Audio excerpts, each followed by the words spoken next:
Do you ever wonder why your photographs are not just quite as good as the professionals?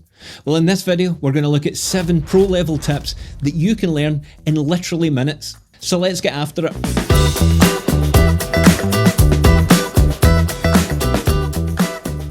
Okay, so let's crack on with tip number 1.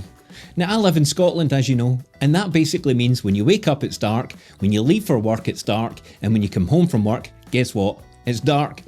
So there's not really that much time for photography.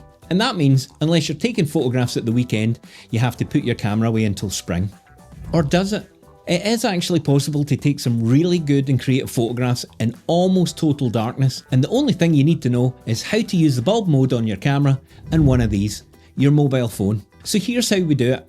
We take our tripod and our camera, we find a subject that we want to photograph, and we go and we wait until it goes completely dark. Once you've got your camera set up, you've got your framing right, you might be struggling to see what you're doing, and that's when you use the torch on your mobile phone. So switch it on, point it at your subject, and then focus in using your camera. And once you've got nice sharp focus on that, turn the lens to manual focus, and that'll stop the camera hunting when it gets dark again. Next, what we do is we turn our camera to bulb mode. And basically what that is you can set the amount of time that the shutter is open to let in light. And obviously there's not much because it's pitch black, but I would recommend starting somewhere about 30 to 40 seconds. And again, because we've got the camera on the tripod, there shouldn't be any shake in that. So once you've done all of that, it's time to hit the shutter button and your 30-40 second counter will start. So now that the camera's taken the shot, all you have to do is take out your mobile phone, turn on the torch, and then start painting light over your subject. Now, it varies to how much light you need to use and what kind of effect you're going, so it does take a bit of trial and error before you get this right. But this photograph here was a 40-second exposure, and I painted the light over it with the torch for about 5 or 6 seconds. It did take me 4 or 5 attempts to get something that I liked, but I'm sure you'll agree, for being in almost complete darkness, this is something that I'm really happy to have in my portfolio, and it gives an almost spooky horror movie-like vibe to it. So yeah, that's how you shoot in total darkness and get a unique look. On to tip number 2, and that's how to exposure blend in Lightroom or whatever software you use. Now, whilst it's not a trick in the camera, it's something I use quite often because I like to shoot backlit subjects when the sun's going down, maybe behind a castle or a hill or wherever it may be. And what happens is the camera really struggles with the bright sky, the silhouette of what you're trying to capture, and it can't do it in one image. So what you have to do is this. Okay, so before we jump back into Lightroom, there's one thing that you need to do in the field, and that is basically take 3 different exposures of photographs at different exposure levels. We want one dark, we want one properly exposed, and we want one that's overexposed. And if you look at the computer, I'll show you that here.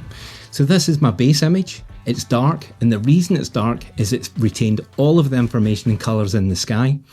I've got what the camera thought was a proper exposure. You can see it's trying to expose for the sky and for the dark foreground. And then I've got one last one which I've overexposed. So all we're going to do is really simple. We pick the first image and then we go to the last image and we hold down Shift and then left click on that last image, and that will select all 3. From here, all we do is right click on any one of the images and go up until we find Photo Merge. And in this instance, we're going to choose to do an HDR merge. You click on that and the computer will do all the work to try and merge them together. I leave everything as it is because you've got the auto align selected and it's got auto settings. And from there, I just click merge, and then the computer will take all 3 images, smash them together, and once it's finished, you're left with an image that you can now go on and edit, and it's retained all of the details for you, and it's a much better place to start. So as you can see, super simple, and the results can be quite staggering. Okay, on to tip number 3, and this is a little known tip that even professional photographers either don't know or don't use. And one of the things that we can struggle with when we start out in photography is knowing that we've got things in focus. And sometimes we don't even know where we were focusing when we hit the shutter button. But what you can do is show focus point when you review the image on the back of the camera, because it gets baked into the file. You just need to turn it on in the menus. And this is how you do it. Okay, so this one is in the menus and it's very easy to find. So all you're going to do is press your menu button. You're going to come along until you get to the play icon, which is the blue set. And on page number 6, you have AF point display. And again, you can either have it on or off. So you can see I've got the focus point on the 50 on the Canon lens in front of me. So I'm just going to take that image, and once it's done that, I'm going to head into the playback menu, and there it is. It shows you exactly where I was taking the photograph and what my focus point was. And this can be really useful when you're starting to get out in the field and seeing why you're missing shots. Now don't worry, the red box doesn't show up when you import your photographs into Lightroom. It's just when you play it back on the back of the camera. Okay, so before we get back to tip number 4, a quick intermission. Because one of the most important things when you want to take really good photographs is composing your image well. And it just so happens that I've made an ebook which shows you all the major types of composition techniques and tells you how to put them into application. So if you're interested, then you can download it on my website, or you can click the links in the description of this video, and all the support you can give the channel would greatly be appreciated. Thank you so much. Back to tip number 4. How do you tidy up your images in case there's something in there that you don't like, such as a bit of rubbish on the ground or a traffic cone in a beautiful scene? Well, Lightroom lets you do that super easy, and it's not as complicated as most people think. So let's jump back into Lightroom and I'll show you, because it's super easy and it only takes a couple of clicks. So if there's something in your image that you want to take out, then what we're looking to do is go up to the Remove tool. So I'm going to click on that, and when you get into the Remove tool, you have two options. Do you want to use generative AI, and do you want it to detect objects? And in this instance, I'm going to tick both of them, and then on screen you've got your brush. So the things that I'm going to look to move here is, for example, there's this little bit of a wave here that might be drawing somebody's attention. So I can click on that, the computer will analyse that, and it highlights the selection that it thinks that I want. If I'm happy with it, I just hit enter, and then the computer will start to take that away. And then once it's finished, it's done a pretty good job. But where it can sometimes struggle is if we go back into the Remove tool and we leave the generative AI on, and this time I want to take away the lighthouse, which is a ridiculous thing, and we go for that there. It's selected the area, and again I'm going to hit enter and let the cloud do its work. So there, it's done it, it's taken away, it's done an okay job of that, but for me it looks a little bit obvious, a little bit sharp in the lines, and doesn't look as realistic as it should do. So in this instance, what I would do is I would still select this, but I'm going to turn off generative AI and I'm going to turn off detect objects, and all I'm going to do is paint over the lighthouse. And what it will do is it will look round about your selection and look at the pixels in the image and try and make sense of them, and then remove the thing it thinks you want to take out. And again, here it's done a pretty good job. If I do that again, and this time I take out the bigger area and hit enter, in this instance you can see it's terrible. So each option has its own use cases and you need to experiment. Okay, tip number 5 is, how do professionals get that super vintage look? Now you might think that they're using presets, but they're not. They basically know how to use their editing software, and in particular how to use the tone curve. Now again, don't switch off. The tone curve sounds like a really complicated thing to use, but in this instance we're going to keep it super simple. I'm going to draw the curve and you just need to copy it. And again, this will work across multiple photographs, and I'll show you which bit you can tweak to add more or less of the effect. So yep, back to Lightroom. Okay, so here we are in Lightroom, and we're going to use this image and we're going to try and give it the classic look. And our first step is to close down the basic tab, and we're going to look for the dreaded tone curve. Now here it is, and it's just a line that goes diagonally across the box, and it basically shows that on the left bottom side we have the blacks, and up at the top right it's the whites. So we're going to grab this bottom left corner and start sliding it up, and what you see is that the image starts to look a little bit more faded out.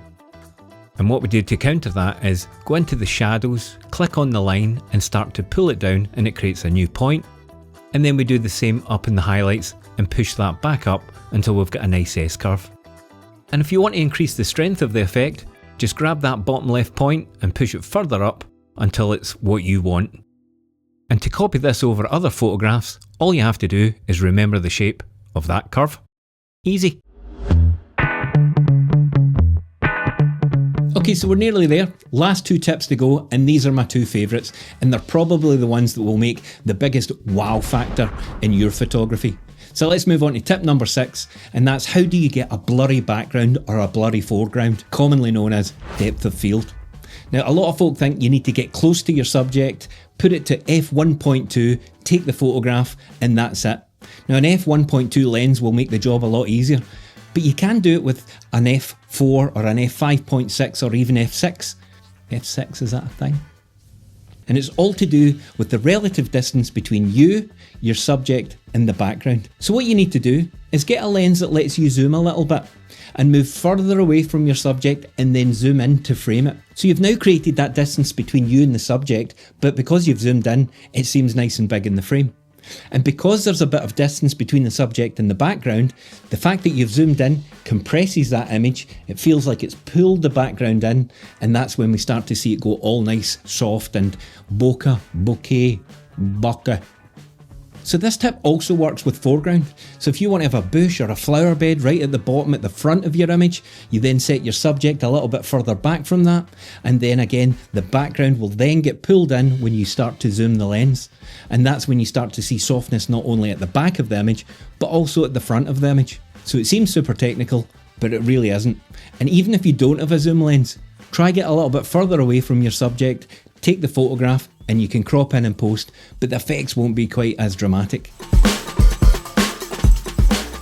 Okay, thanks for making it this far, guys, and we're on to tip number 7, which is the big one. It's the Hollywood blockbuster, and it's how do you get sun stars in your photographs. I know that most amateurs and even some professionals think that getting sun stars in your image when you take a photograph is just down to luck, or it's just, as Bob Ross would say, a happy accident. But it really isn't. It's very easy to repeat, and the first step is to close your aperture down to about f18 or f22, and that forces the light through a very small hole, and when you've got the sun, that's when we start to see sun stars. Now this effect really only works when the sun is either behind a tree and it's shining through it, or it's maybe coming round the side of a building, or it's rising over a castle. But if you can catch the sun when it's been blocked partially by something, then the effect becomes even greater.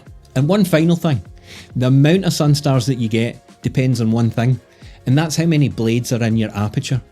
So if you've got a lens that has 6 or 8 blades, an even number, then you will have 6 or 8 sun stars, and that's because each blade creates 2 sun rays, but because it's an even number, they all line up, and that's why you get 6 and 6 and 8 and 8.